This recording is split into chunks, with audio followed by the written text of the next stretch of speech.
Wednesday night edition of the Crash the Pond podcast. It is a post-game edition. We're going to talk about kind of a weird, heartbreaking, difficult to digest Islanders matchup.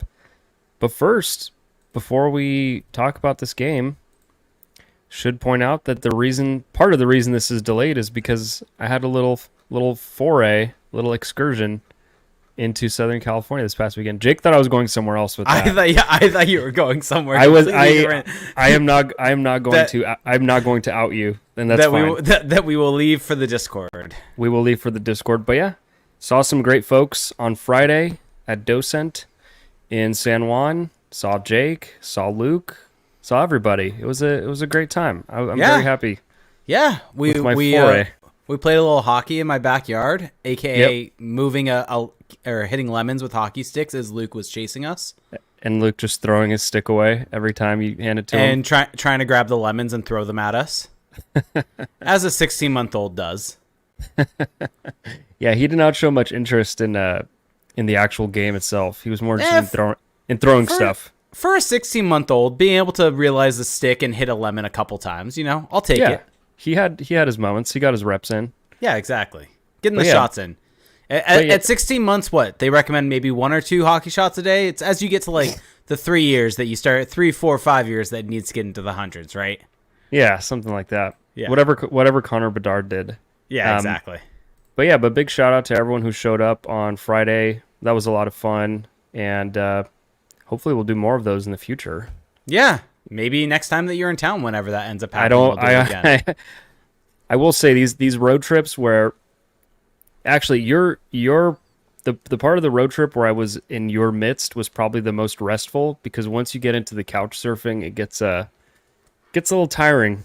Makes you reconsider the method to the madness. But also shout out to Derek. I saw Derek and now Jake's getting yelled at in the background.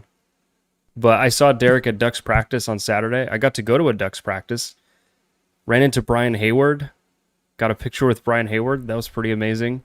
But all in all, just a fun little weekend. And I will say that watching these guys in person, watching them work on drills, seeing what the instruction is from Greg Cronin, that was a pretty cool experience to just see all that. And also got to see Jamie Drysdale and Trevor Zegras skate in front of my very eyes. I was about to say, you were one of the very first people, you and Derek, to see Trevor Zegras and Jamie Drysdale back in action during practice, not in no contact jerseys, in a full practice. Granted, not taking regular line rushes with any line, but how do they look to you? Because that's part of the conversation we're going to have is they've traveled with the team. So how do they look to you when you watch them during practice? You watch them play and you wonder if they're injured at all, like why they're not playing. So they're definitely at that stage where it must be a matter of days, of hours. I was very convinced that one of them was going to play tonight just based on seeing them on Saturday. And I guess the Ducks are just playing it as safe as possible. Who knows what the true reasoning is there. But yeah, Trevor Zegras I thought looked really good. A lot of energy, a lot of, even in drills where he was basically having to play defenseman because he wasn't a part of the regular lines. And even defending one-on-one rushes, I thought that he was really competing. You can tell he just wants to be out there and he wants to be making a difference.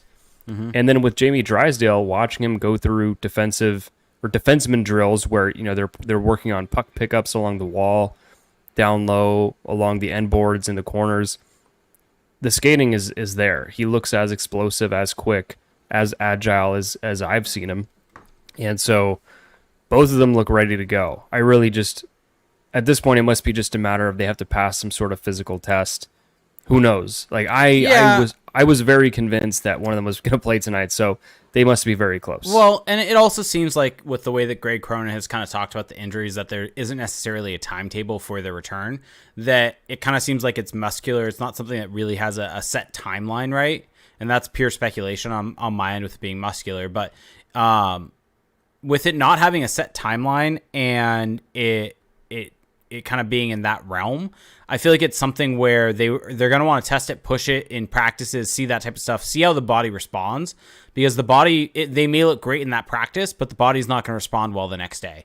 And so I think putting them through that type of practice where they look good is a good first step and a good sign. Them going on this road trip after that is also a fantastic sign, because if they would have gone through that practice and had negative responses, they would not be on this trip right now. One thing that's kind of interesting is that on Saturday, Trevor Zegras was wearing a black jersey, and today at the morning skate, he was wearing a red no-contact jersey. It wasn't no contact. Oh, so it was just like extras.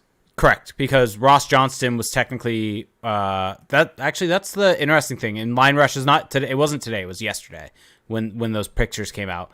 But Ross Johnston was technically wearing a red jersey also, and I think Bo Grew had a white jersey on. Okay. So Bo Grew was skating good, with then. the fourth line, and there must have been like a late change to get Ross Johnston in against the Islanders compared to Bo Grew.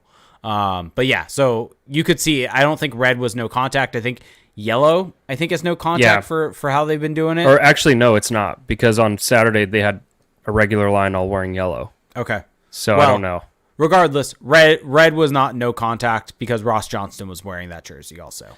Yeah, it was also confusing because Jamie Drysdale was still wearing a black jersey. So All defensemen wear black jerseys. no, I know, but they were both wearing black Oh. on Saturday, and now Got one it, of them has got it. changed colors. Now you understand. But yeah, so anyway, all that aside, they look very close. They look good. They look, you can tell that there's a burst, there's an explosiveness in their step. And so I think that whatever the nature of the actual injury was, we might never know, but No. it looks like it's resolving itself, and that their recovery is coming along, and hopefully, fingers crossed, they will play in the next game. But it seems like it's just a matter of a few games here at this point before they come back. Yeah, and before we get into the game, I think one thing to keep an eye out for, and something that obviously I will be looking out for, and we'll tweet about. Derek, same thing. You probably same thing. But there's going to have to be roster moves made when these guys get activated, because Robert Hagg was called up to the team just to be a seventh defenseman while Jamie Drysdale was not cleared to play yet, or not off IR, however you want to word it.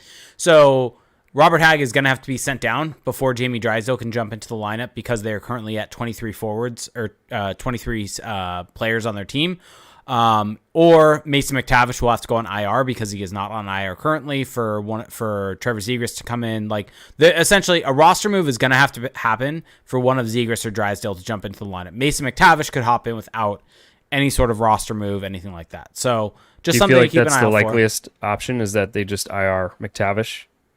I think if Drysdale comes back, I think they'll send down Hag. It's a whole lot of things, right? Because they took Hag on this road trip. I would imagine they probably want to keep him there as long as they can. So probably that's the simplest solution, is do IR for McTavish and do it retroactive to win. You don't have to send anyone back across the country. Correct. That way. Yeah. Correct. But I mean, at some point, someone's going to have to get sent back across the country, because that only gets one guy in the lineup. If all three get activated, you have to get you have to get two guys off your roster then at that point. Yeah. Yeah. I mean, something's going to have to move at some point, whether it's on this road trip or afterwards. Someone's, we don't really know how close McTavish is. He just started skating again. He wasn't skating over the weekend. He was skating yesterday, though, so we don't know where he's at in his recovery. So it still remains a bit up in the air with McTavish, but I think that Drysdale and Zegras, it's a matter of days. It can't be any closer than it is right now, No. I think. No. So that's very encouraging. That is very, very encouraging, because watching this team, there is clearly a need for these players to be back in the lineup. For sure. And I think you could say that with almost any team that's missing two of their top two centers, right? Yeah. I don't think that's necessarily going to be exclusive to this Ducks team needing McTavish and Zegras back. Drysdale is a bit more of an unknown, just because we haven't necessarily seen what he is, but he's probably a top four defenseman on this team. And so if you take out the top two centers and the top four D-man from any roster, you're going to see the negative impacts. And so I think while this game, and we'll get into it now, but while this game is heartbreaking from that perspective, I think there are positive takeaways to be had. And I know maybe I sound like a broken drum at this point in time, or I'm beating the same drum, or whatever the saying would be. But this team is playing fine enough hockey. And so when you add in these guys back into the lineup, the results are going to start to follow. They're just kind of in this crappy little rut right now. And eventually, if they continue to play the way they are with the influx of the talent that's coming in, they will get out of this rut. And as you build on that and kind of add to that, there's going to be a whole lot more there. I think so I agree with you that any team, if you lose two top six forwards and a top four defenseman, you're going to struggle. That is 100% true. Yep. I think what these injuries, particularly with the forwards, have exposed, though, is that the Ducks don't really have depth forwards that have much offensive touch to them, right? That's fair.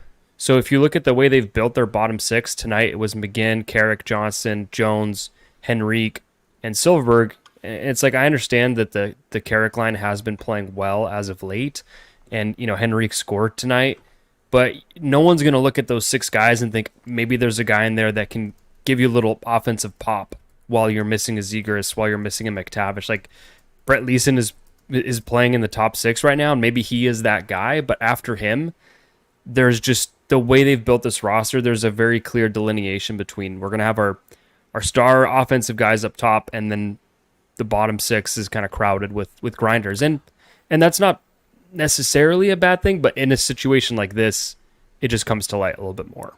Yeah, and I think, the Carrick line has been good when Brett Leeson has been on that line. I think when he comes off that line, they do suffer. I think Ross Johnson had a nice chance tonight, but there were a couple different plays specifically where Brock McGinn got in on the forecheck and makes a nice little chip play off the boards as he gets in and gets below the goal line. And Ross Johnson just reads it horrendously and goes the wrong way. And the play kind of dies in the offensive zone as a result of that, him not reading that correctly. Well, and so honestly, finish the thought. No. And so I was going to say, while I agree with what you're saying, when you bring those guys back in, I think having a fourth line of Leeson, Carrick, McGinn is a really good fourth line actually to have, because I think you mentioned it, but Leeson is a quality player, and so he goes lower in the lineup where he's more suited for. I'm kind of wondering with Brett Leeson what you do when the guys come back, because every line he goes on seems to have an uptick in their play. Like, he is so active in all three zones. He creates offense off the rush, off the cycle. He disrupts plays for the opposition in the neutral zone. And of course he's got really good size. You think he skates really well. Like, he's going to make it so that there's going to be some tricky decisions, because I think he legitimately improves whatever line he's on right now. Like that Carrick line, like you said, without him, and of course Johnston is a big downgrade from Leeson, but man, like, he just adds that, just such a different element. So it's going to be fascinating, because he might be the biggest kind of like surprise for me this season, just in terms of like a guy I really didn't expect to take a step. Yep. So he played well tonight. Yep. He definitely did. But yeah, jumping to this game, the first period was rough. Yeah, the first period was brutal. I tweeted it, I X'd it, I whatever it, but I thought that was the worst period that I've seen them play this season. Not necessarily in terms of the amount of chances given up or the goals scored, because it was 0-0 after one, although there was an overturned goal. But they just played with just poor energy on both sides of the puck. Like, really bad turnovers, like really uncharacteristic mistakes, really bad just kind of puck management, a lot of turnovers in all three zones, and just not creating any offense. Like, how many shots did they have after the first? It might have been like 3. They had it 5-on-5, or they had 7 shot attempts. Okay, but how many shots? How many shots got to the goal? Oh, sorry. I think it was 2 or 3. I think you're spot on. Yeah, there. two or three shots, and it's just like they just played such a lackluster brand of hockey. And like, the Islanders are not. The Islanders are being told 2 and being told 2 in the Twitch chat and YouTube chat. 2 or 3, but it sounds like it's 2.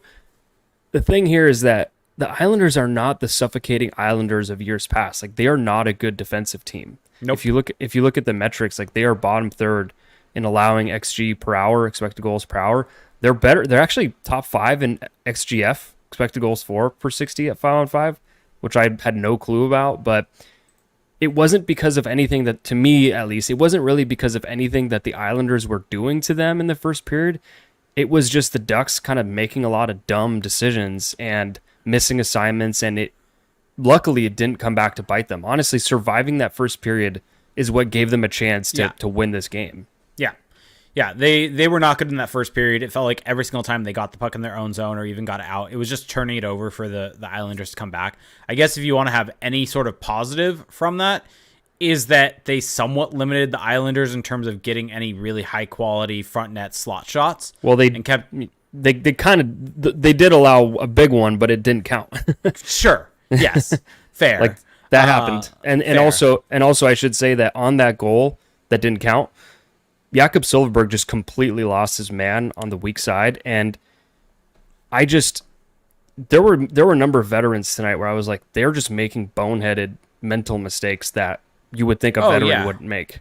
I mean, Jakob Silfverberg in the third period, like taking a penalty when he took it. Like, it was just, even though they killed that, like, I know that's jumping ahead a little bit, but that's 2 minutes that comes off the clock when the Ducks could have been attacking at that point in time to try to get the game winner because they had just given up the game tying goal. So it's like that type of bad play, it will sink you. I think Silfverberg had a couple bad turnovers. I think overall he had a fine enough game, but those types of mental, what did he add? Like I think he was a negative tonight. I don't think he added anything to this game. That's just my opinion. I think he did well, did a good enough job transitioning the puck, getting into the offensive zone when he needed to.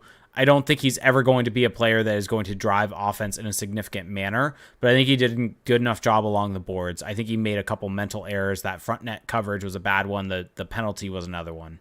It's just when you have both Silfverberg and Johnston on the wing in your bottom six, like you're just giving up so much skating ability, to put it kindly. And so I don't know. I think that maybe when Johnston is in, you'd like to see Guru get in, but that's fair. I will say that Silfverberg has had some good games this season, so this was just a particularly bad one. One guy I want to highlight from the first period, though, is John Gibson. Yeah. I mean, making some very difficult saves. Yep. Getting across his net. I mean, even on the goal that was disallowed, he made a really great save at first off of that Silfverberg blown assignment, and then, the whole scramble that results after that. But I thought that this was a solid John Gibson game. And I know that might be a controversial take because of the fourth goal, but I thought that he gave them a chance to win this game. Yeah, I think the fourth goal probably wasn't the best goal from him, but I think they're not in this game if he doesn't hold steady in the first period. So it's kind of that type of game that comes in waves. If he's not as good as he is in the first period, the Ducks are probably buried a little bit more in this game than they would have been to have a chance to come back. It would have been the typical 1 or 2-0 down. But then again, you need saves in those periods, and that was, granted, a perfect shot at the end of the game. Yeah. We're jumping ahead here, but... Yeah. You'd like to see him try to be able to be in a bit of a better spot, get his shoulder up there to try to make that save from that type of angle. Yeah, we'll get to that. That. But moving on to the second period, as Jake's phone sparkles. I just turned it on silent. That was a ring. But second period, Ducks give up the first goal. Jackson Lacombe turnover. That wasn't great. And then, I felt like that was kind of a culmination of just everything that happened in the first period. The Ducks it came back to bite them. And I can't really fault Jackson Lacombe on that play because, he's trying to make a play off his backhand, skating out of the D zone, and maybe he should have bumped it back to Cam Fowler, but I thought that once again, this kind of shows why him playing on that right side as a left-handed shot is just not working out for him. Yeah, and also Palmieri getting the goal. So yep, Kyle Palmieri coming back to haunt the Ducks. Yeah, I agree with that. I think him on his backhand just has not resulted in good plays overall. I think we even saw it later in the game. They made the change actually of putting Jackson Lacombe. They switched around a lot, like on faceoffs too. It was strange. Okay, yeah, but I think this is not going to be going on for much longer. I think this experiment is going to end. That could have been it. That might have been the last game of it. I think if Jamie Drysdale comes back, like Jackson Lacombe, Vakanainen's coming out or Lacombe's coming out. Like that's just the reality is you either play Vakanainen or you play Lacombe. Yeah, and also on that play, like another thing that I thought about is that, yes, he could probably make the more conservative play, but part of what makes Jackson Lacombe great is that he's so mobile and he's always looking to push the play. Well, and so, by having him in these tough spots, are you going to coach some of that out of him? So I just don't love it at all. Like the entire thing just is icky. I also think just as a modern day defenseman, you don't want them making that safe play because you need your defenseman to help you create offense. If you're not, then you leave yourself open to have essentially what happened in the first period. If you're continually making the conservative play, you're leaving the puck open for some 50-50 battles along the board that you're just not going to win all of them. And if you're in a rut where you're not winning any of them, you're going to be hemmed in your own zone consistently. And so while some people might not like it and might not like turnovers like that, I'll take a guy doing that if he's trying to make a play to create offense and transition going the other way. Obviously, it can't just be like a blind pass through the neutral zone or things like that, or through the slot. But I will take guys taking chances, and even if they get burned for it, over guys just simply making off the glass plays. Because off the glass plays are what, I mean, going back to years past, what Derek Grant was good at. And that led to the Ducks continually getting hemmed in and outchanced, outshot, outscored on when he was on the ice. So I don't think you want this out of his game necessarily. No, and I think that another thing that we underrate about playing on your off wing is that it's not so much about when you have the puck making plays facing towards, the other zone, like facing north, but it's picking up the puck off your backhand constantly off the wall. Yeah. Having to get on the wall, have your back to the play, and have to fit. Like, that's one of the worst positions in hockey to be in, is constantly fishing it out with your backhand. And it's just like, he'll have gotten a lot of reps practicing that one skill, but it's like, is it something that you want him working on constantly? And it's going to take about a half second longer for him to pull the puck off the boards off his backhand, which then gets a guy on him and makes it more likely that the pass that he's about to make, that might just be a little bit risky, has less likelihood of actually connecting. Yeah. So it's just, it's not ideal. And I think that they understand that. And this is just kind of a product of circumstance. Yep. Like, there isn't really a great fix for this. So no, I mean, I'll say this. Put Fowler on the right side. I was like, I don't understand that. That's one thing that they mentioned in the broadcast, that they switched sides, all that type of stuff. And because it wasn't working, I'm just like, it hasn't worked. I don't know. I think that's a major critique you can have of Greg Cronin at this point in time, is why did you not put Fowler on the right side over Jackson Lacombe? Because it seems like Fowler has played the right side. It's had varying results here and there.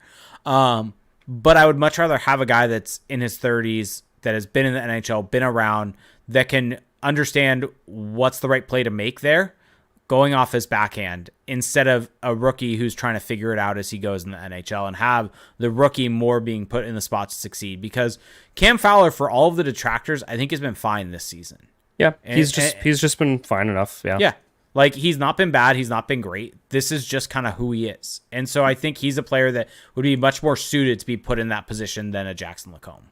Yep. And speaking of Lacombe, so after that, I thought that the Ducks, not fully, but started to show a little life. The Carlson line got a good kind of cycle shift, just controlling play down low in the Islanders zone.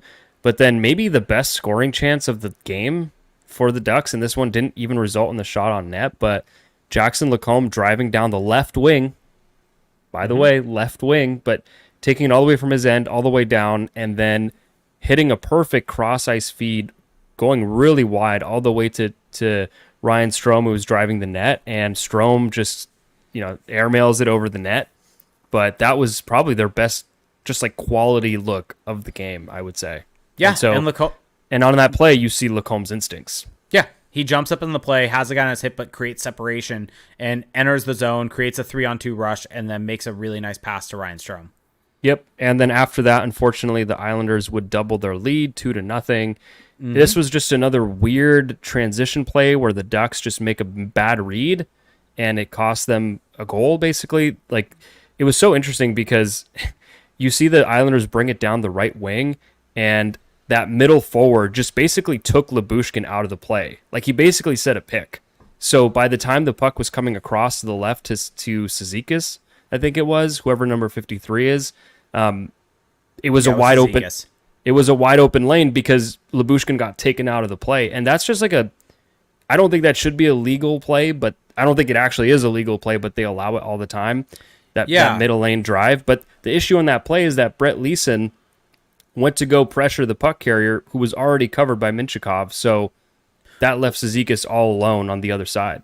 Yeah, and I think you're spot on there. I think the difference between that and just your standard center lane drive is your standard center lane drive doesn't drive straight through the chest of the defenseman. Yeah, I think he literally like put his arms up like a cross-checking motion almost. Like a straight center lane drive more so has a defenseman on your hip and you're taking them with you or they're defending you to try to keep you from being able to get to a rebound and tying up your stick. That was him just straight up interfering with him. I don't think there's any other way to put it. And I mean, the refs weren't great in this game. I think they missed some calls here and there. And I would agree. The Jones, ask Max Jones about it. Max Jones, ask Leo Carlson. Like it is what it is. Like the Ducks still need to fix their discipline issue. The penalties that they took were penalties, but there were a decent amount of missed ones for them, and this just goes to that. And so, yes, Leeson should play that better. He shouldn't necessarily jump there in that position. Lyubushkin should be able to get out to Zegras at that point, but if he does that, that could leave. Well, Lyubushkin can't do anything there. He's being pile drived into his own net. No. My point is that he should be able to do that. Yeah. He shouldn't be interfered with in that manner. Correct. But if he does do that, then Zegras has a pass and could potentially make the pass across, and there's that play there. So it's not as if just because the interference happened, if that interference doesn't happen, they still could have scored at that point in time. But it's a much different look because you don't have that free pass across the Royal Road. Fair. So I don't know. I didn't love that, but it was a mistake still either way. But so anyway, 2-0. And then from there, the Ducks actually were able to have the lead. This is where to cut it in half. They actually scored 3 unanswered goals, and Troy Terry getting on the board. Now, I will say there was some good board work by Jones and Killorn to set this up on the power play, but that power play unit, I mean, Carlson, Killorn, Jones, Terry, Minchikov, like, it's getting close to what it's going to look like, I think, once Zegras is back. Like, I think Zegras probably takes Jones' spot on that unit, but Terry just letting a shot go from the left circle, hits a skate or hits a body, I don't remember which, and hits a skate. Yeah, deflects in, like just kind of a freak bounce, but he gets rewarded. Do you want to get on your soapbox about Troy Terry? Sure, why not? This is not a shining example of it, but I think he's been good on the power play, and some of the metrics, like if you look at Evolving Hockey's goals above replacement model, he's had a positive impact on the power play throughout the season at that point, and you've seen it with some of the passes that he's made in the 5-on-3. The pass to Leo Carlson consistently it is one that comes to mind in one of the more recent games, and I think it was against the Avalanche where that ended up happening. And so I think he's a guy that's been snake bit, and it's nice to see him get a goal like this come through because this is something that could open the floodgates. I think he's also just gotten too much hate from a lot of fans. I've seen it out there. I've seen it in Discord. I've seen it on Twitter. I've seen it all over the place. I think criticizing him is accurate in the fact that he has not produced like he should with the contract that he has. I think that is completely fair, and I think that's warranted.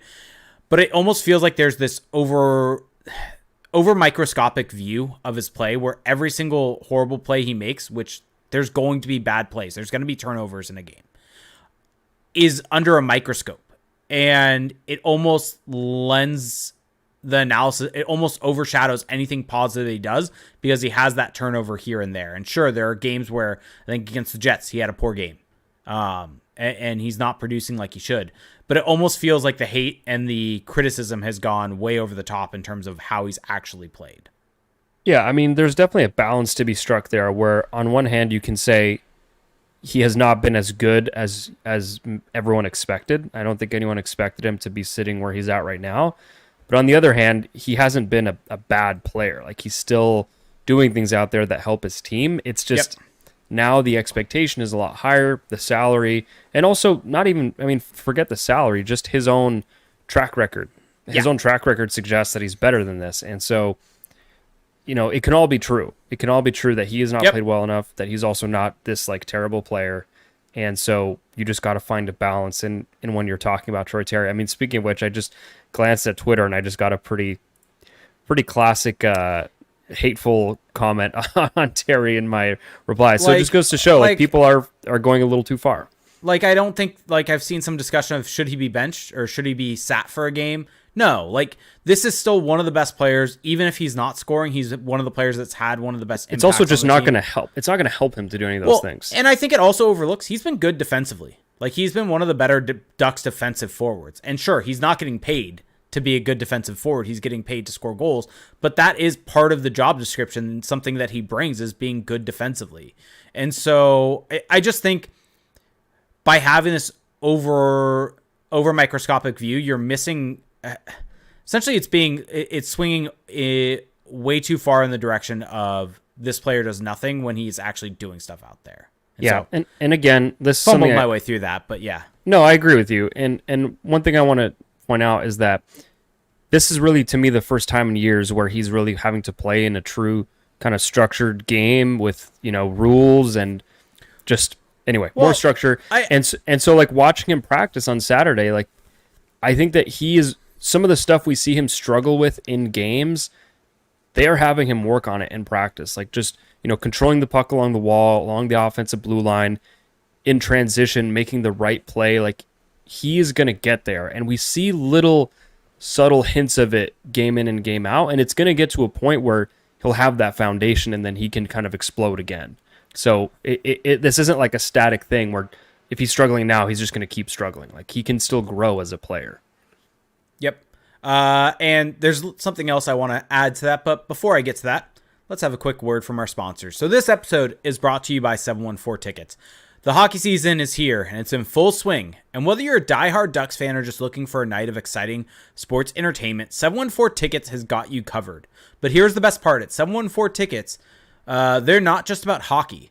They've got tickets to all your favorite sports, concerts, and live events right at your fingertips. And the icing on the cake, they don't charge you a dime in taxes or fees. That's right. At 714 Tickets, what you see is what you get. No surprises at checkout, and with their user-friendly mobile app, booking your tickets is an absolute breeze. You can browse, select, and secure your seats within minutes, so you can shop online at 714tickets.com.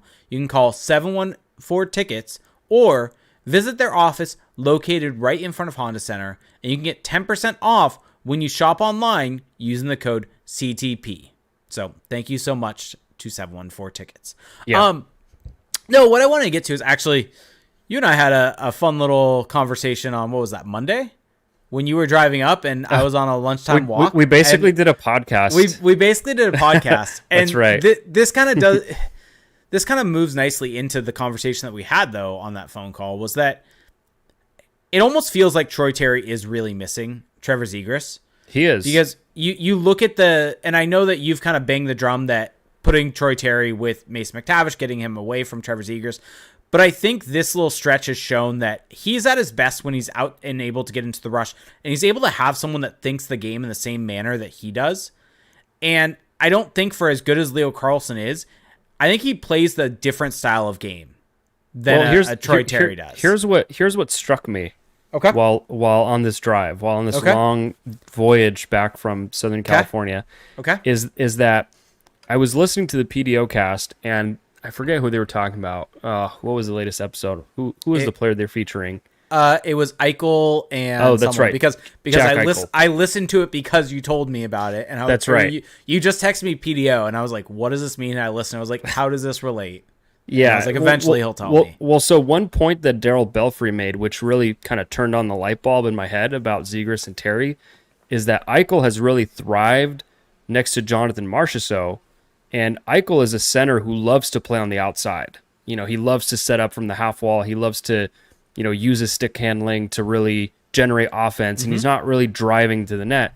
Whereas Marchessault loves to attack the middle, shooter, and that made me think, you know who this sounds a lot like? Trevor Zegras and Troy Terry, because Trevor Zegras, though he is a center, although right now he's a winger, he does a lot of his work from the outside, and that doesn't mean he's a perimeter player, but that's where he beats you to then get into the middle. Whereas Troy Terry, he is always looking to get into the middle. Like he may start on the wing, but he is really center lane focused. And so that got me thinking, man, that's kind of in part why, it explains a lot of why they succeed together, but also why Terry is struggling right now, because you have Leo Carlsson, who's he kind of does it all offensively. Like he's on the outside, he's on the inside. You have Alex Killorn, who's going to the net, who's winning battles along the wall. And so you don't have that passer on the perimeter who's just going to hit you perfectly in stride like we've seen with Zegras and Terry. So it kind of just makes sense why they've struggled. Well, why Terry struggled away from each other, and why they really need Trevor Zegras back. Well, I also think from the perspective of, you look at the rushes, and if you go back the last couple of years, the way they support each other on the rush, I think is very interesting. You can tell that they read off each other and think the game in the same way. And I just don't think Alex Killorn, first off, does. I think he's such a direct player. He's not a guy that is weaving in that manner, looking for the open spots to be able to have a give and go in the way that Zegras and Terry does. And I think Karlsson just plays a completely different style game because of, I think, his body. He more so drives front net. Well, he's definitely like attacking the middle and looking to get it out.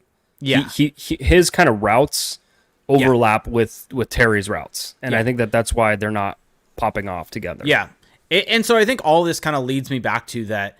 I think, well, yes, Troy Terry has underperformed. I think part of it is he is missing having a Trevor Zegras, and he's been the person that's been impacted the most by Trevor Zegras missing 2/3 of the season so far.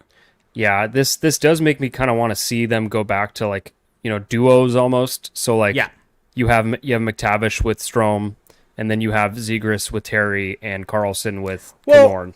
And that goes to kind of what you brought up earlier, and I was going to bring this up then, but this works even better now. But you look at the way that they have a clear top six and a clear bottom six. This kind of, by going that route, you're kind of changing that, right? Yeah. And you have your duos, and you're finding the best third person to fit with that duo. And you can leave McTavish, Strome, and Vetrano together if you want. And then you find a third player, whether it might be a Brett Leason, right? With a Brett Leason can play with anyone. Well, you put him with Karlsson and Killorn, and he's another guy that can win board battles and play similar to Killorn and kind of support in that manner. And then maybe they've used Adam Henrique in that role before. You put Adam Henrique with Zegras and Terry, and that trio has had success in the past also. Yeah, and it just gives each line a very. Your top three lines look totally different at that point. Well, and it just gives you a unique look with each line. So I'm really curious if maybe they try to do that, because I think that would be the best way to kind of set this team up moving forward. I think there is still an argument to be had of having Karlsson, Terry, Zegras together. You just have your three best players on a line together, see what can happen.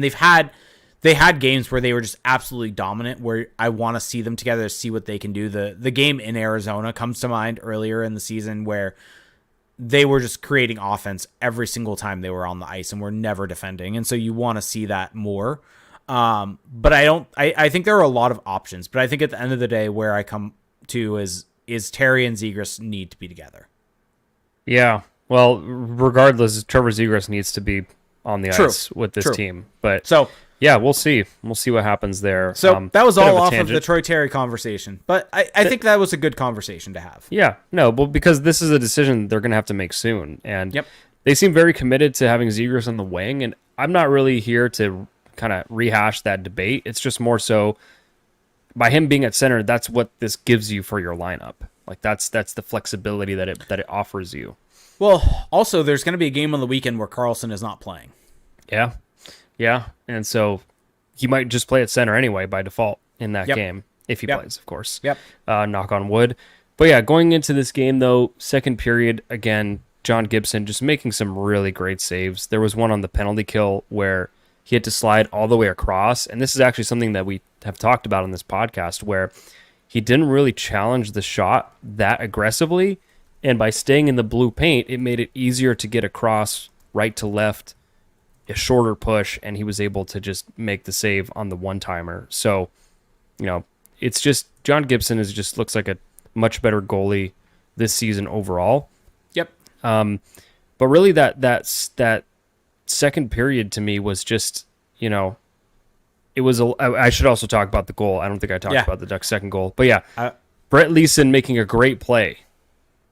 And entering the zone, getting in behind the net, kicking it out to Eero Vakanainen, who breaks his stick on the shot. And this is another one of these kind of weird, fluky goals that the Ducks got in this game. Puck just kind of squirts over to Henrique, who puts on a nice move to finish it. Like he had to earn that one. But Eero Vakanainen, once again, just can't catch a break goal scoring wise. But I thought that was a really nice play from Leason. And a nice little sign of life from Adam Henrique, who has not really shown a lot this season. Yeah, I think Henrique's probably best work has probably been on the power play with that unit, and at 5-on-5, I think I don't think he's a center anymore, and so I think he's not necessarily been put in a position to succeed with that of late. But part of that is also just due to missing Mason McTavish from the lineup. It just kind of happens. Missing Trevor Zegras from the lineup also. It's just putting him into that role at this point in time as a result of that. So I think this was a nice play overall. This was one where I would say, yes, it's a bounce. Yes, it's a break. But this was one where I think they made their own bounce. They made their own Brett break. Leeson made a really nice play to set this all up. So, Correct. Yeah. Yep. And the thing with Henrique is that it also just, maybe it's just me. Maybe I'm like fixated on this these days, but it doesn't feel like he's touching the puck a lot. Like it doesn't feel like he has a lot of opportunities to make plays. And I mean, when you're playing with, 49 and 33, maybe that has something to do with it. Here I am, just after starting the season off, giving Jakob Silfverberg a ton of flowers. I'm back on my bullshit of just calling him out left and right. So my apologies to the Silfverberg fan club. But yeah, that second period, the Ducks showed pushback. I thought that they finally showed a little sign of life. Yes, the goals were a little fluky, but Gibson continues to play well. They get some good shifts, some cycle shifts, and so it felt like after 40 minutes, not only had they dodged a bullet with that bad start, but they were kind of getting their sea legs underneath them. Yep. They're getting their sea legs on the island. Wow. I don't know if that even makes sense, but yeah. I don't know. Sure. No. Third it period, doesn't, but go on. Third period is where things just get messy. So I don't even know what angle to attack this from, but I will say that the Ducks had a lot of good shifts in this period. Like this is probably the period where they had the most just good offensive zone possession time shifts. Not all of them resulted in like high quality offense, but they were still just getting in the offensive zone more, which goes to my earlier point that the Islanders aren't the Islanders of old, just really choking you out defensively. Like there were opportunities there. The Ducks would then take the lead. So 3 unanswered goals. Sam Carrick, I think the shot deflected. It was off the rush. Yeah, I didn't actually see it deflect in real time because I wasn't listening with the broadcast. It was kind of like a floater almost. It was weird. Yeah, but then after that, the Islanders would tie it up, and just a failed clear in front, and after that, it still felt like the Ducks had an opportunity to win this game. They get scoring chances. Troy Terry on the doorstep at one point. And even before that goal, the goal from the Islanders, he had a really nice rush chance that there was a nice look for him to be able to get a shot off. And yeah, that chance right in front where he just kind of misses it high. Another really, really good look for Troy Terry in this game. And so they were definitely pushing. And I mean, we didn't talk about it yet, but penalties were an issue in this third period. Cam Fowler took the penalty, and if you want to call it soft or not, his stick was in the skate and the guy goes down. It was a trip. It was a trip. The reason people were angry is because Jones had been tripped right before that, and there was no call. Yeah, correct. And so there's that there, but still bad clear by Brett Leeson, doesn't get it fully out, ends up going. Or the Islanders end up scoring on that play, and then afterwards, not a ton you can really do on that play. Like it's a one-time blast from Barzal. Correct. I mean, really, the bigger issue is just not being able to clear the puck in that situation. Yep. And then in the defensive zone, Jakob Silfverberg skies the puck out. And I mean, if you want to have a criticism, it was the fact that Leo Carlsson was high sticked like a minute or so before that play. Mm-hmm. So an obvious high stick. So it's frustrating, but I mean, the Ducks are still taking these penalties. And you cannot take these penalties in a tied game late in a period. Like this has been a story for this team of in third periods, late in the third, or with less than 10 minutes left, taking these types of penalties where even if you are able to kill it off fully, that's 2 minutes gone that you have left on the board that you cannot get back for attacking purposes. Like you have spent those 2 minutes trying to defend. And that's going to have an impact on you long term. Yeah, and then in this period, just so much chaos. I would say. Yeah. What chaos? Leo Carlsson almost turning it over in front of his own net. Yep. This is probably the game for the first time this season where it felt like Leo Carlsson's kind of rookie inexperience was showing a little bit more. Like there was a play in the first period, I think it was, where It was on the breakout, and he has a very easy pass available to him, and he's curling out in front of his own net. And instead of doing that, he just does a little like shake and bake move to get past the first forechecker. And it's like, it looks great when it works, but then you see the other side of that coin in the third period, where when things don't work, when you're taking unnecessary risks, you're gonna get burned at some point. Didn't result in a goal there, but then the Ducks go to the power play late in the game. Very strange kind of sequence overall. The Ducks, I think they won the face-off in the Islanders zone. Yeah, something like that, yeah. It doesn't totally matter, but Nope. So Killorn gets called for a penalty. It's a delayed penalty, and so as the Islanders are coming down the ice, Leo Carlsson is one of the two Ducks defending the rush, and you can tell he just kind of stops moving because he's pissed about the penalty. Like, at one point, he's just completely vertical. And as he's doing that, the man that doesn't have the puck, Holmstrom, who would score the game winner, is still building up his speed. So all of a sudden there's a speed differential between the two. So once Holmstrom gets the puck, Leo's already like a step or two behind him. He has to accelerate, try to pressure him. But at that point, Holmstrom is getting a better look than he would have otherwise. He's able to come in on the wing and a perfect shot to roof it on Gibson. I honestly don't know how much better Gibson could have played it. Maybe stay a little bit more upright, but you don't know what Holmstrom's going to do in that scenario. He could cut across. Maybe that's what he was trying to do, sell the backhand move as he's cutting in from the left side. So one of those plays where I don't think anyone really gets a ton of blame, other than I would say to Leo Carlsson, is like, you got to play till the whistle. Like, you can't stop playing in a high leverage situation because you're pissed at the ref, Yeah, I think there's obviously things he can do better, but I think all in all, at the end of it, the shot comes from way outside. He's able to keep him somewhat to the outside there. It wasn't a way outside. Like, he was past him. Like Leo Carlsson was trailing him. Fair, but the shot comes from basically the face-off dot or low face-off circle. It was it was between the dot and the crease. Basically, yeah. It's a pretty severe angle at the end of it all. Like that's not Carlsson basically getting burned for a breakaway going against. I think is the only pushback I have. I agree. The problem is that he stopped playing for like half a second. Yeah, agreed. And you can't do that. Agreed. So, but I think that is a save John Gibson will want back, even if it is a perfect shot. I just don't know what more you can do. I think you just have to get your shoulder up and read the shot there. Like, without the benefit of hindsight of knowing that the shot's going perfectly upstairs, it's like, I don't know. Maybe he needs to, that kind of save technique he's using, he needs to wait a little bit before getting into that. I don't know. Like, fair. It's one that looks bad, but I'm also like, sometimes it's hard to say what could have been done differently. True. I mean, the only thing that he can probably do there is shrug his shoulder up a little bit to be able to try to get a piece of it and read the shot with that. But that is a tight angle. It's close to him. And that's the thing, so is that it ramps up quick. Holmstrom is coming in, it's on his forehand, and all of a sudden, 1 second to the next, he just perfectly roofs it. I'm like doing a hand flick motion that you guys can't see, but there's no way to read that shot, basically. So it's just like, I don't know. Fair. It's hard. It's hard because, yes, any short side goal, you're going to raise an eyebrow for sure. Like, there is definitely, I'm sure John Gibson isn't happy about that goal, 100%. But anyway, so the Ducks lose this game. They mount a little bit of pressure even after the goal. They got a few good looks, with the net empty, but just a weird game overall. There was a lot of chatter about the fact that Carlsson and Minchikov weren't on the ice there after that goal for the last little push, and it's because they just got scored on.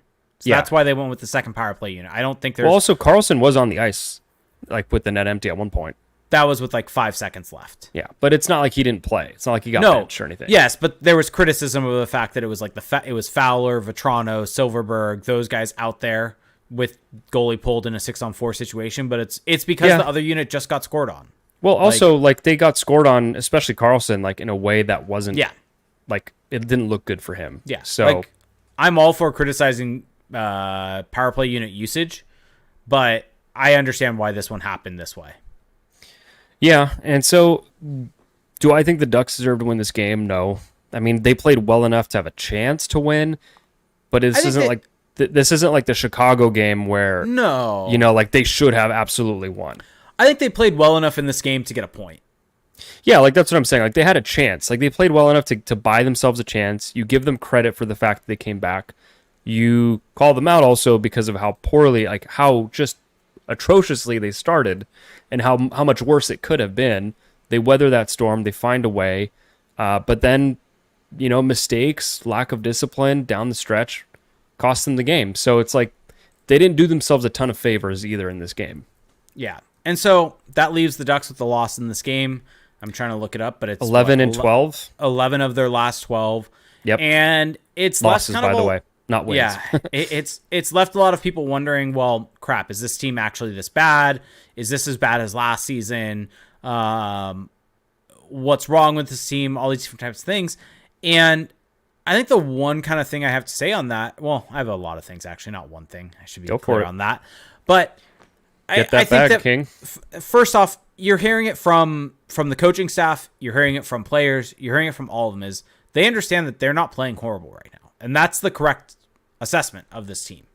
They are making some mistakes here and there that are costing them in these games. They are also, up until tonight, we're not getting the breaks. They had the breaks for goals. I think they were shooting a league worst 6% at 5-on-5. That is just not going to continue, especially when you add a Trevor Zegras, add a Mason McTavish back to the lineup.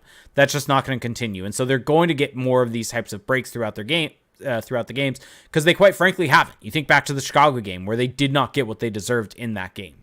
Yep. And so they're going to get the bounces going their way. And so I would more so say some of these losses are as a result of that. And so the 11 of 12, no, that's not really who they were. Maybe they were still losing more than they would win over that 12-game stretch. Maybe they're a 5-7 team over that stretch, but they're not an 11 of 12 team over that stretch. And so that's the first thing. I think the other thing is you're seeing their process still improve. And you heard Jamie Drysdale say that they're honestly not playing bad. Well, Cronin had a really good quote on that. Cronin had a great quote on that, where more or less what he said is, as a coaching staff, what we have to do here is we need to look at the process. We need to essentially look at the game as if no goals are scored and understand essentially how the game was played. Look at scoring chances, look at what happened throughout the game, and not just focus on these 3 or 4 events and look at how the actual game was played.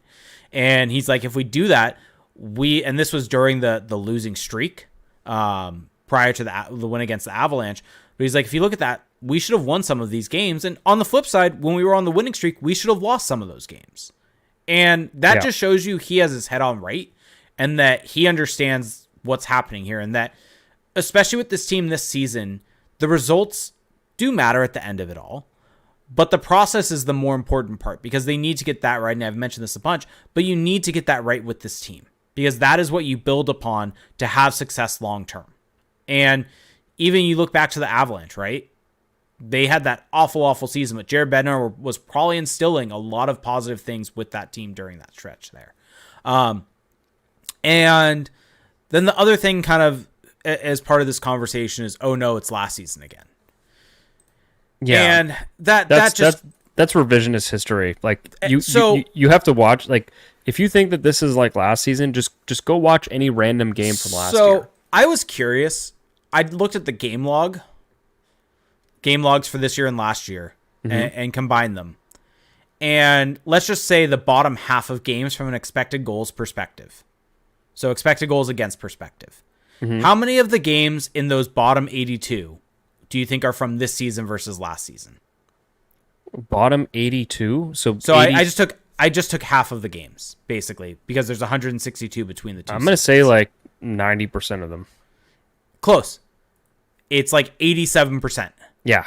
There were 13. I think there were 13 games of those 82 that were from this season, which goes to show you that defensively things are so much better this season as compared to last season. Like this is just things going completely in the right direction from a defensive perspective. Things are getting shored up, and it kind of makes sense. They've missed one of their best offensive talents for 2/3 of this season, so they are going to be missing that. I just realized I'm dumb.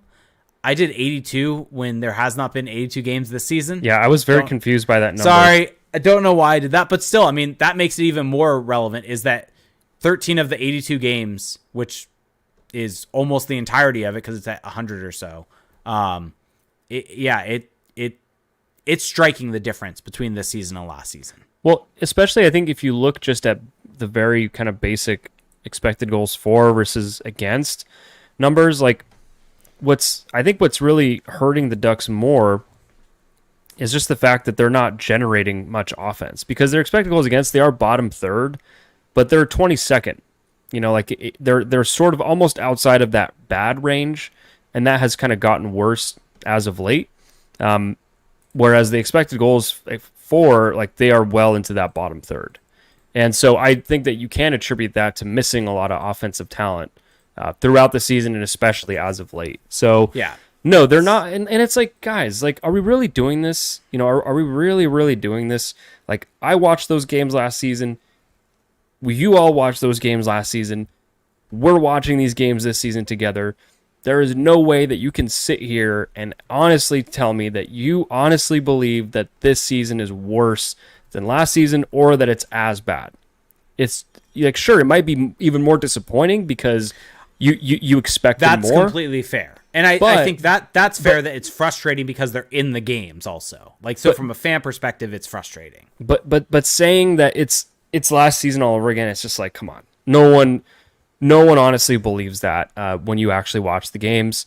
And sorry for the never mind. Don't listen to me. I was about to make another stats point, but we're confusing people enough as it is with the stats. Here is a more succinct way of putting it. Last season, they gave up 3.49 expected goals against per 60. This season, it's at 2.81. From an offensive perspective, they generated 2.21 expected goals for per 60 last season. This season, it's at 2.43. And that is without Trevor Zegras for 2/3 of those games. Mm-hmm. So the fact that they have done that primarily without Trevor Zegras, when last year they did have him for almost all of it, like, this has been a massive, massive improvement for this team. Yeah, and at the end of the day, it is an improvement. We also need to guard against being overly praising of being better than the worst team in the analytics era. Like, yes, they have taken huge strides, and that is worthy of praise. At the same time, you don't want to go overboard, because where they're coming from is, like, just absolutely terrible.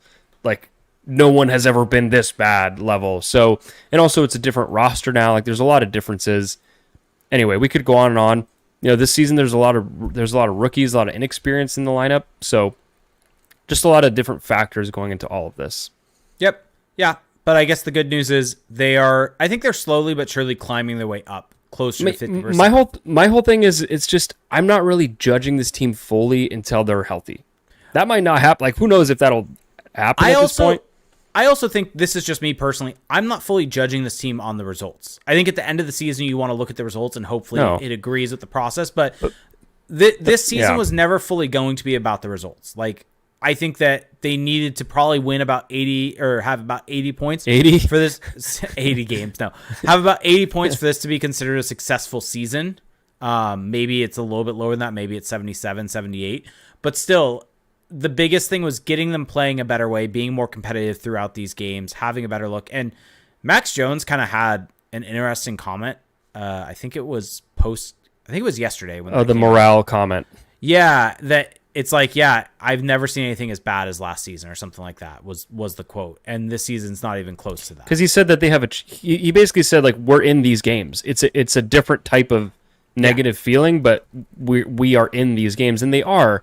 And that's what makes it maybe more frustrating and more disappointing for fans, which I understand. It's like you're kind of getting there, but then you fall short. Again, I'm just not going to fully harp on this team until they have everyone back together, and they get a solid run in them. Because we've seen how it can look when things are really clicking.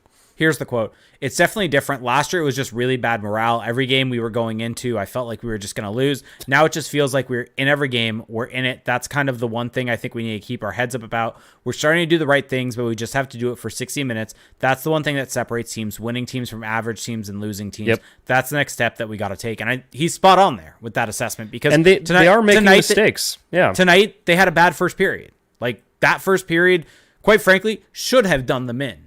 Because they should have been losing by a goal or two after that first period, and been behind the 8 ball and have to push back in the game as a result of that. And due to a great goaltending performance, they were still tied going to the second period.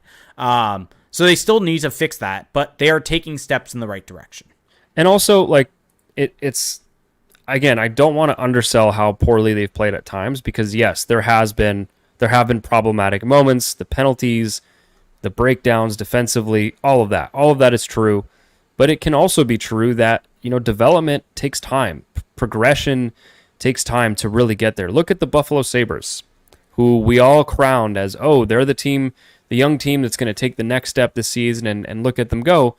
Right now, they are 5 points out of last in their division. Like, they are 12, 14, and 3, has not gone according to plan, minus 12 goal differential. Like, it's, even when you have all the pieces, learning to play as a team, learning to play winning hockey, it's a process. And the way that the Ducks roster is built right now, like, they are on the ground floor of that process of really building towards something. Because last season, I'm sorry, they weren't building towards anything. They were building towards getting Leo Carlsson, and they got him. But now it's about building towards being a winning team, and that's just going to take time. Like, they're being held to a different standard now. The stakes are higher, even though they're not winning. And so it's tough as a fan, because you want to see the consistency. You want to see the team getting those results, but it's hard. It's really, really hard. Yeah, it's hard because I think you said it. It's frustrating, right? It's frustrating because you see them in these games. It's not like, oh, they're getting blown out. And it's not as if it's funny like it was last year, where it's like, oh, they've lost 6-1 again, and it's just like another one bites the dust. Whereas this year, it's like it's almost dragged out. Like, tonight's game is a prime example of that. They took the lead in the third, ended up being tied, ended up losing. And so I think from that perspective, that's, I think, where the most frustration probably comes from for a fan. And by the way, just, the people that are already leaning into, start up the tank, like, here we go again, tanking for Celebrini or whatever.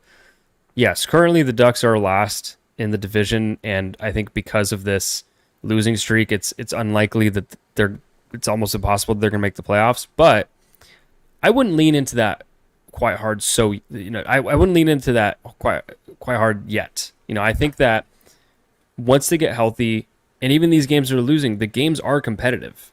The games are, to me, the games are still going to matter for quite a while until they're mathematically eliminated. Like, this team is just not going to go quietly, in my opinion. Yep. And so, yeah, maybe I don't think Greg Cronin will let them go quietly either. Yeah, exactly. And I just think that on talent, when they have everyone back in, it's just not, and even right now in their injured state, the games are still competitive. So yes, they have lost. Yes, they're probably, the playoffs are looking pretty rough right now, but I still think that they have a good solid stretch of hockey in them. Like, this is I just, leading into the draft angle so early, to me, it's like, sure, if you want to do that, if that's your copium, if that's your way of feeling better, fine.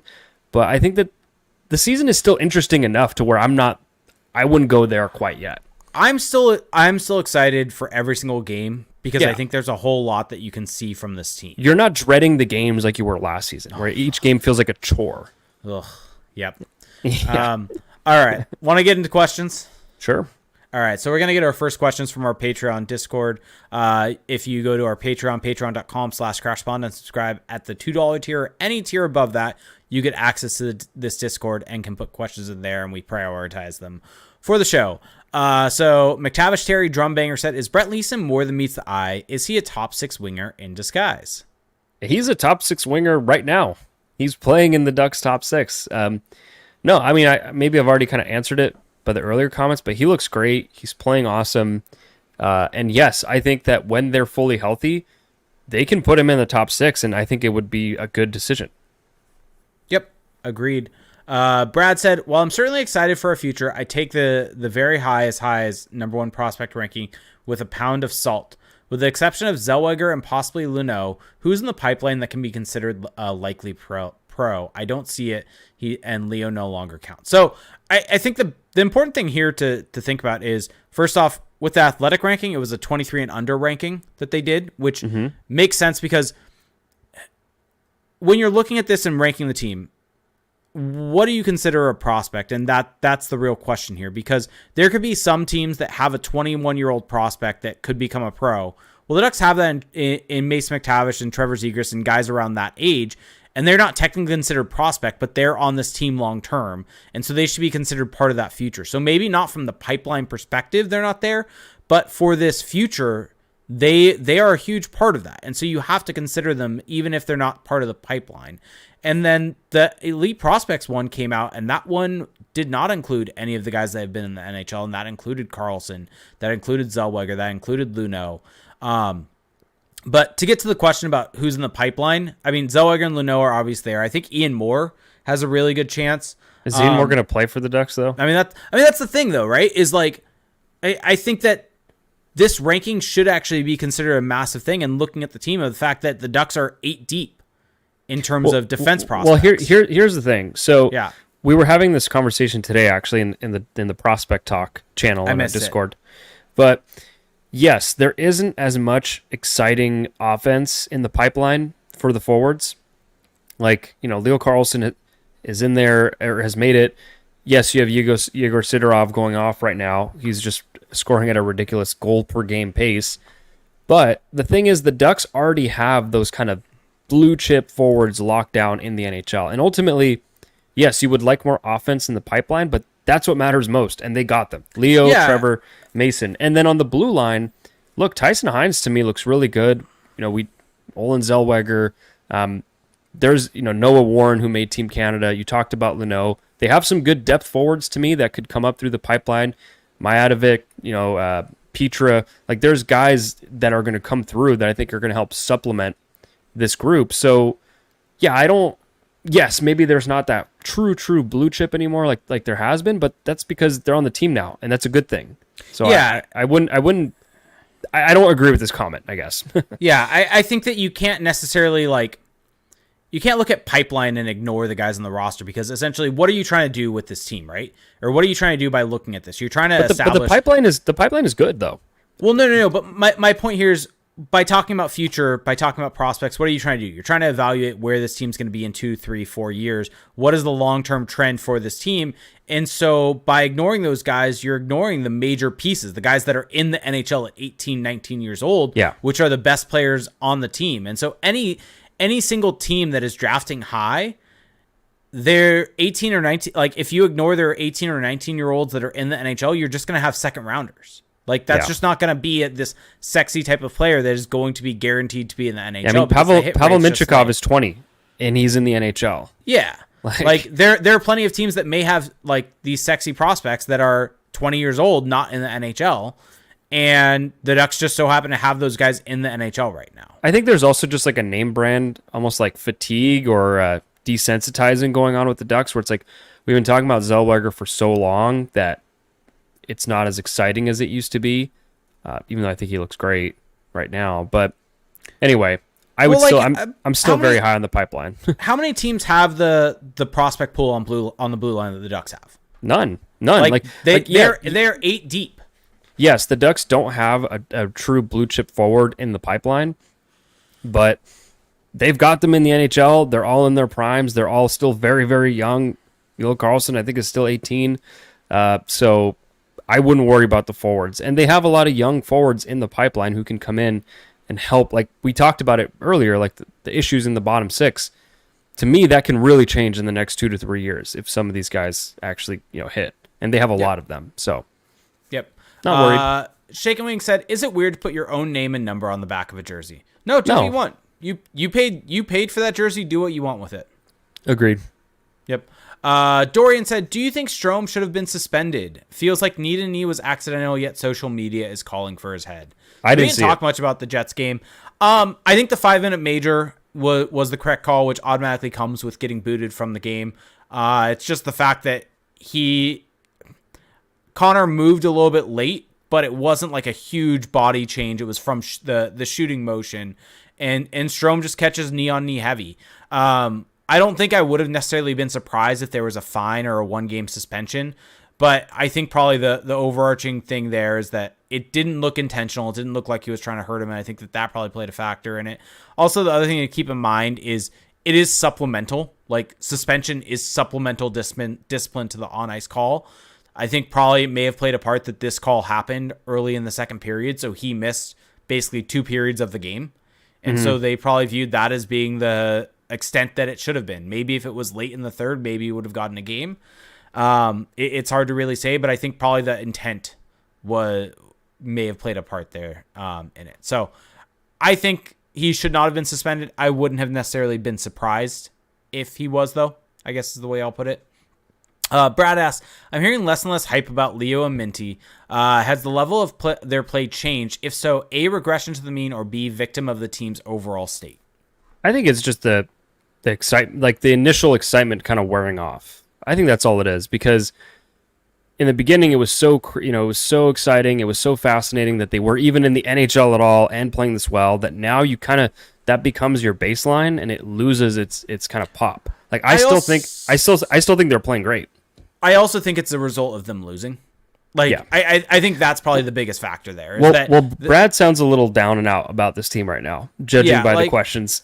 I just think that if the team was still winning, right, you would still have the same hype around them. But I think that there just hasn't been that hype because the team's been losing, so people are going to be down. And yeah, Minchikov has taken maybe a little bit of a step back offensively, but I still think he's doing a lot of good things out there, without the puck, and he's still moving the puck. And also, like, one thing that I thought about reading this question earlier is, like, this league is heavily, heavily scouted. Like, the surprise factor doesn't last very long against the opposition. There was no film, there was no video on Karlsson or Minchikov that teams could scout prior to the season. So maybe they were taking teams by surprise. Now that's not the case. So also teams are honing in on them more than they used to. Like, that matters a lot. Yep. All right. Skippy with Peanut Butter says, with the Ducks seeming to find ways to lose even during games they deserve a better fate in, where are you guys on the it's so over to F it we ball on the mood scale? Is Vibes HC going up in flames? Also, what shakeup does the team need to get Kaloran, Terry, and Henrique going and back on the score sheet more consistently? I feel like we've answered this all, but in my mood is still high because there's a lot of mitigating factors that we've talked about, and also like, to get them all going, I think kind of going into what we talked about earlier, maybe getting duos going instead of the, being stuck to this top six, bottom six mentality. Like, I think from the perspective of wins and losses, I think it's definitely a bummer, but I think I'm still going into each game enjoying it. I think there's still an intrigue. Yeah. Like, I think Vibes HC is still there. It's maybe not as strong as it was during the winning streak and not as fun as it was during the winning streak because losing is just never going to be as fun. But I still find myself every single game finding myself enjoying every single game outside of like the first period of this Islanders game. There's going to be a period here and there that are just dog shit and not fun to watch. And they're losing some games they should be winning too. Yeah. Yep. So. Exactly. And so I don't think I'm at the point of it's so over. I don't know if I'm at F it we ball because of them losing, but I think I'm just pleasantly enjoying every game. There you go. Yeah. McTavish Terry Drumbanger said, over under, Ducks win a game during this road trip. Over. Easy. Yeah, of course. Yeah, they're winning a game. They could have won tonight. D-Rock said, best and worst Ducks player this season so far. Ooh. Who's the Ducks' best player? Brett Leeson? Best player. I think for a while, Pavel Minchikov had a very legitimate claim to this, but I'll go with the easy choice, John Gibson. He has been the best player. Yeah, it's probably John Gibson. Urho Vakanainen has actually been really good. No, should get some. No. I know. I'm not putting him in that role. Okay. I'm just trying to think through players that have been really, really good. Yeah, I'll give it to Gibson. I mean, Leo Carlsson, his points per game is really high. Yeah, worst Ducks player. I mean, what's stopping you from picking Ross Johnston here? The fact that he just hasn't played that much lately, but maybe that's even more of a sign to pick him. Henrique has not done anything to stand out to me. I don't know if he's been the actual worst player, like just the biggest drag, but he has just not been there this season offensively. This may be bold, and this is more so over the last little stretch. I'll clarify that. But I don't think Frank Vetrano's been that good over this last little stretch. I think when he's not scoring goals, he's not doing a whole lot for you.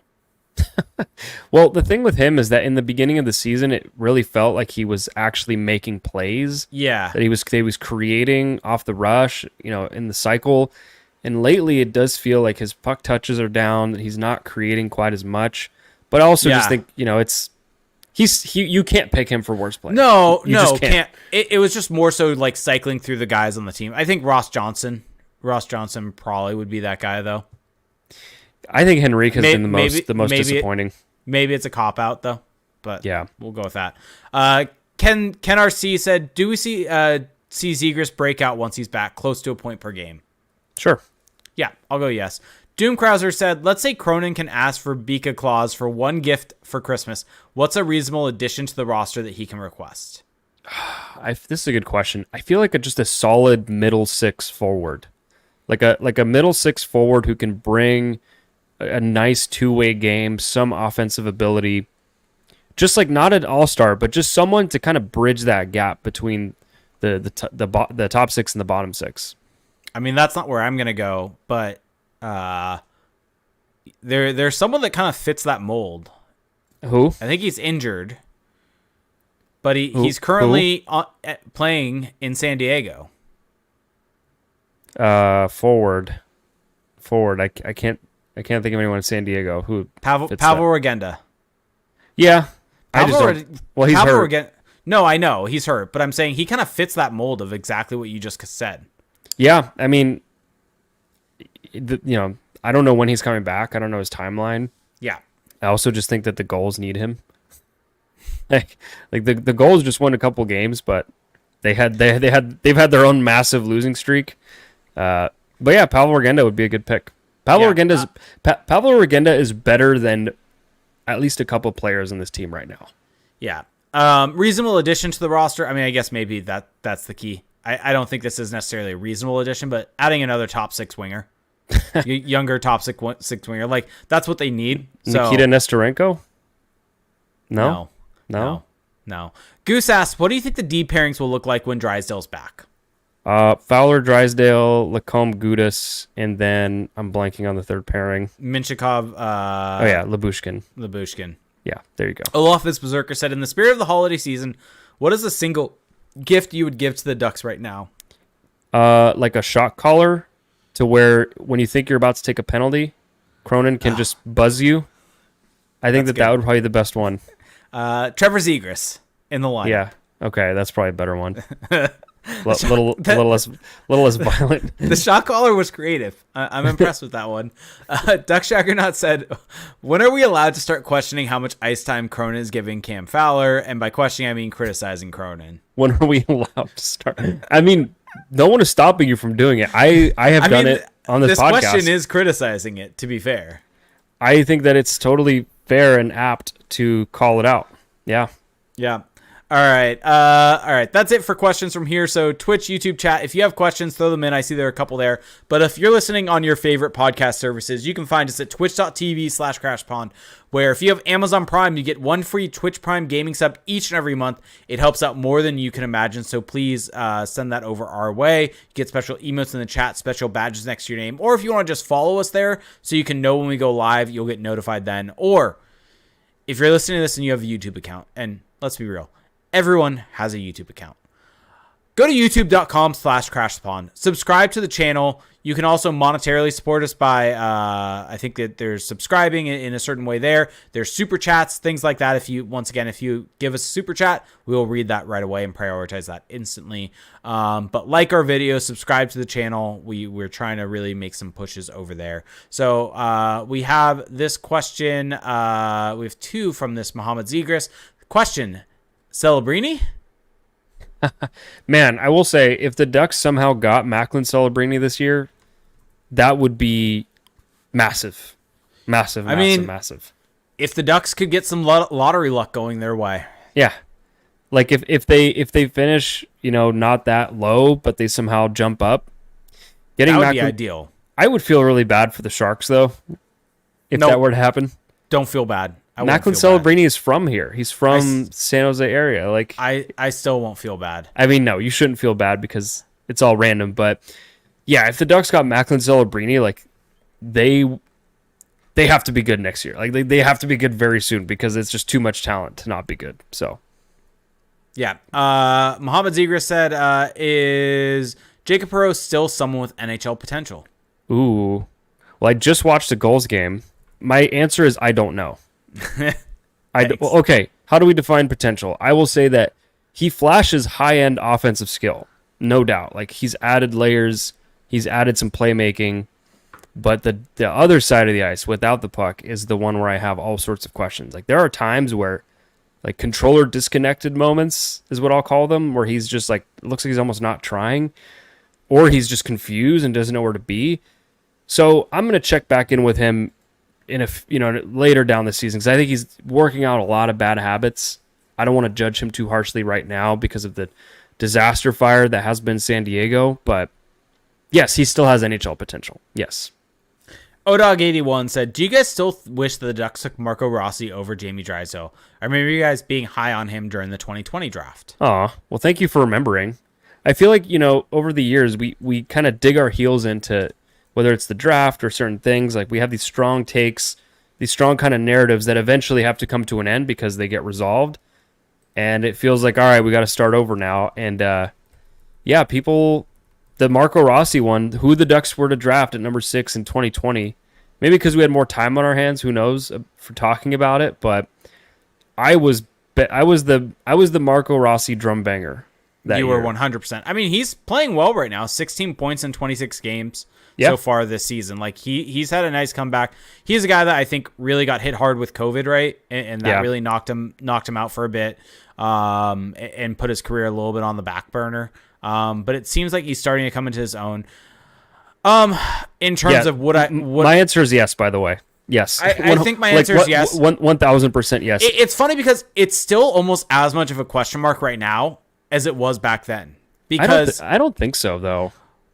We just don't know what Jamie Drysdale is, though. Like, I know, but just judging off what we know today, like, Marco Rossi is, how old is he now? He is 22? 22. He just turned 22, and he's producing in the NHL in his first full season there. This is the most games he's played yet in the NHL.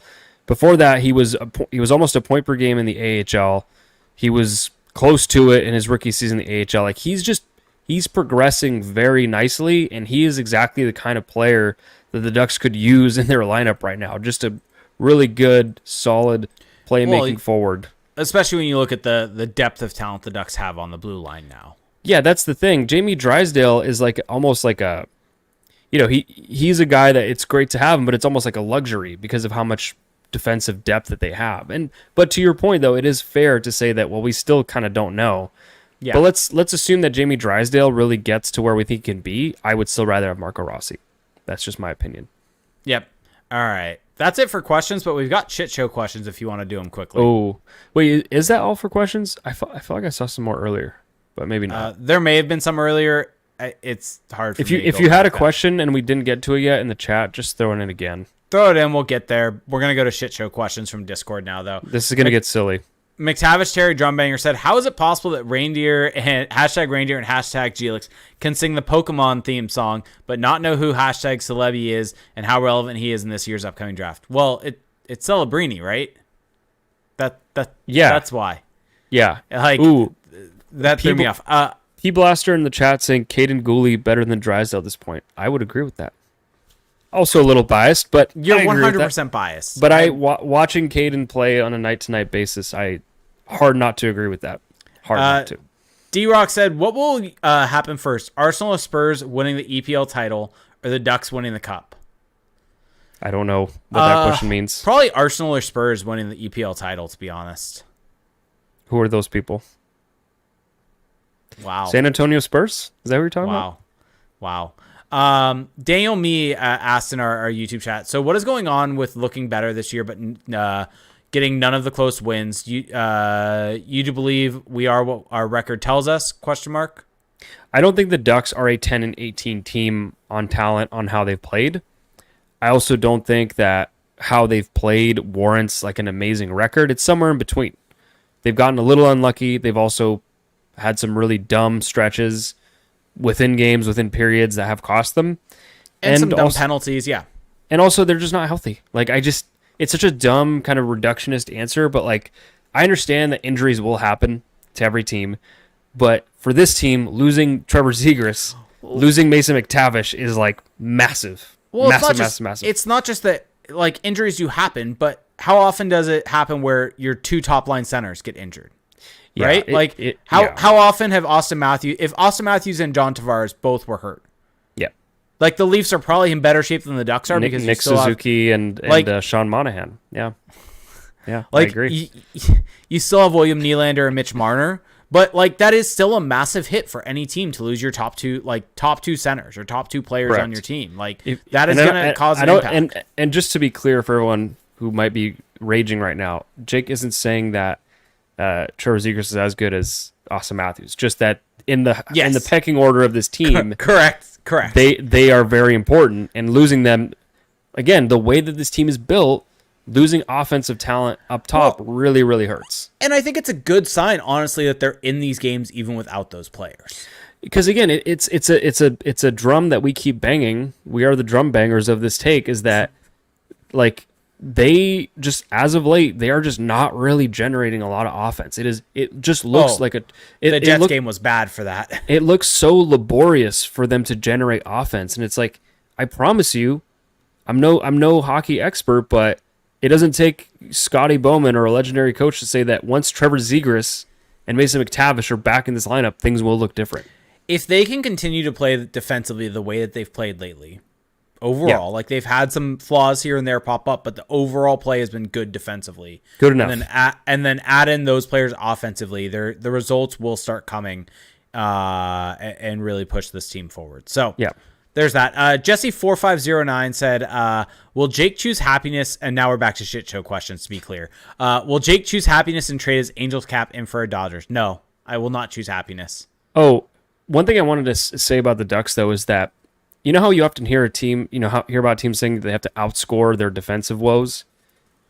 I feel like the Ducks are having to out-defend their scoring woes. Like, because they're so starved for offense and so limited, they have to play such a great, perfect game defensively, and if there's any cracks in the armor, their margin for error is like almost zero. So, yeah. Anyway, all right, we'll get through the shit show, and then there's two other questions. So why don't we do that? Okay. So no, I will not choose happiness and trade in my Angels cap for a By the Dodgers way, hat. Shohei Ohtani is officially dead to me. Dead to me. You know, good for him. Got his bag. Can someone explain to me how almost every clause of this contract is leaking? It's hilarious. I mean, the latest one about being able to opt out is hilarious. If the team president is fired, he gets to opt out. If his interpreter gets fired, he gets it. I mean, look, they came out today. The Giants said they gave him everything that the Dodgers offered as well, and he just chose the Dodgers. Like at the end of the day, he was always going to the Dodgers, and that makes him dead to me. I'm very curious if it ever comes out if the Angels offered him the same offer. I doubt it. I doubt no, but that's why it probably was never always. I don't think you can say it was always the Dodgers. Well, okay. We don't know if the Angels offered that also. If the Angels offered him the same contract, do you think he goes to the Angels? Unknown. Come on. Probably not. Come on. I'm no Probably baseball. Not. I'm not a bat head, but I can tell you that I am not. I will take the pain. And Plant Wrench even asked, in a related note, when will the pain stop? I don't know. I feel bad. I feel bad for you guys because it's not fun. I don't want to say Shohei did you dirty because hey, I don't. The Angels did not set it up for him to want to stay. I have no ill will at all towards Shohei Ohtani. This all falls on Artie Moreno's feet and the fact that he was not able to put together a competitive team throughout the 7 years that Ohtani and Trout have been with the team. It seems like they were never really fully healthy, but also when they were, the team was just too flawed. And so, well, it's because Artie Moreno doesn't invest in fucking anything. So there's that. But yeah, not a bat head, but I can tell you that he wanted to go to winning culture, winning environment. Yeah, which fair. He didn't want to leave Southern California. Apparently, that was like a big factor. Yeah. I will say the people I feel second worst for, Toronto Blue Jays fans, because they were sold a bill of goods for like a 12-hour window. Yeah, thinking that they had a chance, and that was never in play. Clearly, not fair for them. Still funny. Seeing all the chaos with it. I mean, I don't care about the Blue Jays fans, but I do feel a little bad. I feel bad, but it was also hilarious to see all of it with how overconfident everyone. Well, John Morosi is like now a disgraced Canadian. You know that because he works for NHL Network, right? Oh, does he? Yeah. I don't know who he is, but yeah, he works for MLB and NHL Network. Yeah, you know that line that D-Flow always uses about, formerly lauded, now Yeah. disgraced or whatever. Like that is John Morosi. Like Well, JP Hornstra also. yeah, like a lot of people have just egg all over their faces after that. Yeah. So D-Rock said, "What's your favorite CTP Discord copy paste or pasta?" I don't know them off I don't the top know. of my head. I, That's not a question for me. my favorite ones are just where it's just my cat that just walked all over my keyboard while I was away. Yeah, true. And then people copy paste that.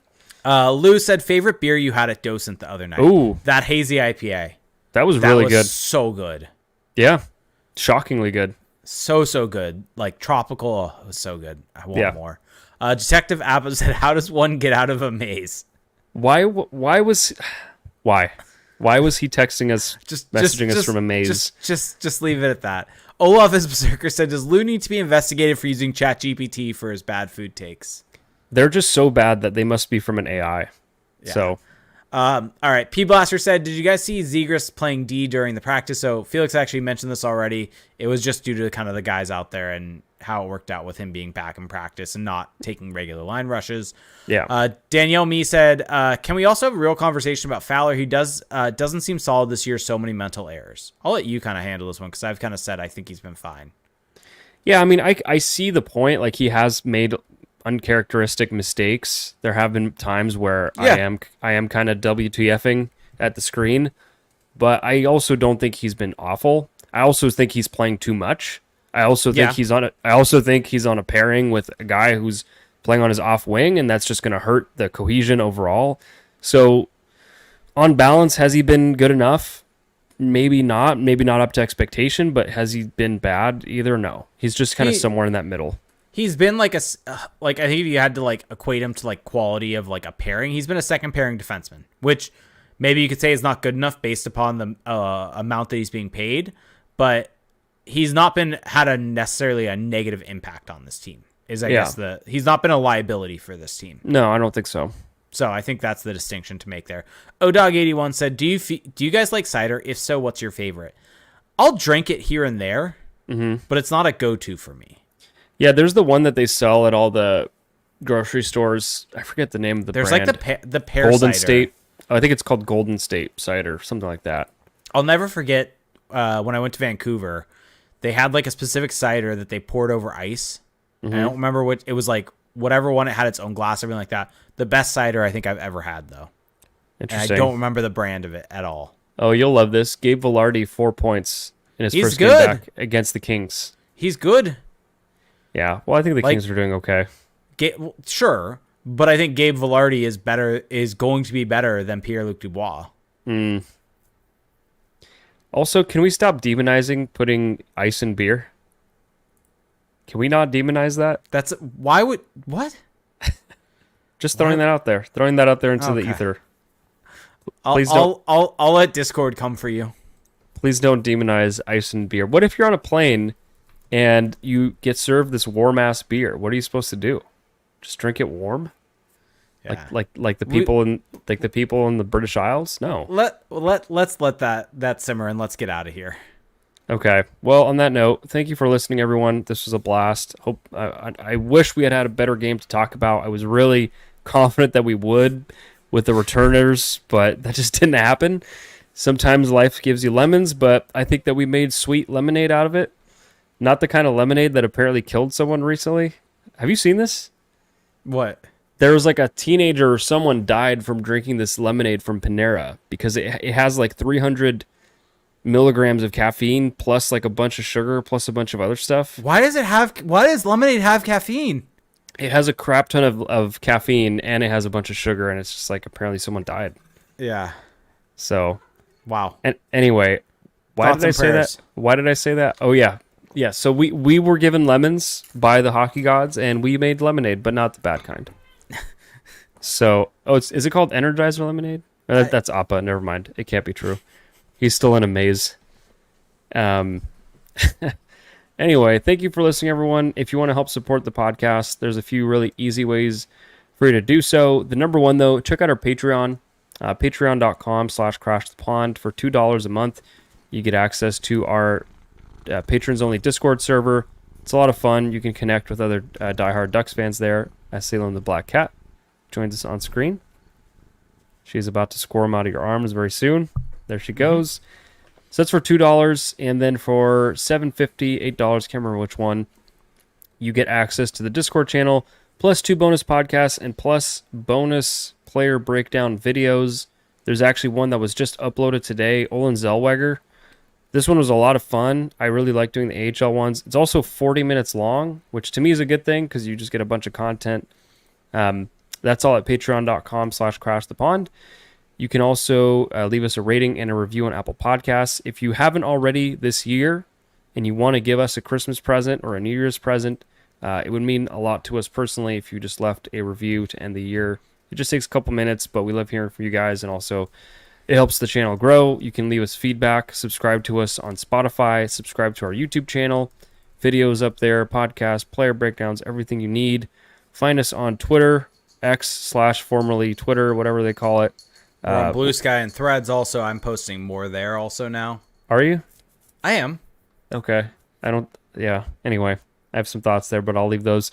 Anyway, also, if you are looking for gift ideas and you have a diehard Ducks fan in your life, go to our website, crashthepond.com/shop. We have the Anaheim Vibes t-shirt. You can see them on the screen right now. They look great. I have one. Jake has one. They're awesome. Whoever you're giving them to will love them. And on that note, thank you for listening, everyone. We will talk to you next week. Have a good one. Bye.